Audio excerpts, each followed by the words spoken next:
वळूयात पुढच्या बातमीकडे. आमदार अमोल खताळांनी विरोधकांना धारेवर धरले. सभागृहात खताळ बोलत असताना विरोधकांनी गोंधळ घातला. शिवसेना आमदार अमोल खताळ यांनी विरोधकांना झापल्याचं पाहायला मिळालं. अर्थसंकल्पीय अधिवेशनात आमदार अमोल खताळ जिल्हा परिषद शाळांचा महत्त्वाचा विषय सुरू असताना अचानक काही आमदारांनी गोंधळ सुरू केला.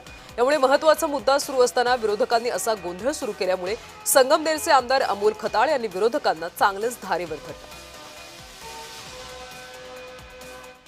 स्वयंरोजगार व कौशल्य विकास कार्यक्रमाची माहिती ग्रामीण युवकांपर्यंत पोहोचत नाही. त्यामुळे बेरोजगारी, स्थलांतर आणि सामाजिक अरे 2 मिनिटं मित्रांनो, अरे सभागृहामध्ये एक सदस्य बोलत असताना थोडं शांतता तर धरा. अरे आम्ही काही तर काय फक्त असं काय याच्यापुरतच उभं राहिलो का बोलायला? आम्ही जर शिस्त पाळतो तर तुम्ही सुद्धा शिस्त पाळली पाहिजे ना. अरे मग बोला म्हणजे काय नुसतं काय वाचायचं हे चाललंय का? तर थोडं गांभीर्य ठेवलं पाहिजे. सगळ्यांनाच सांगतो ना, ते सगळ्यांनाच लागू झालं. जे मध्ये व्यत्यय आणताय त्यांच्यासाठी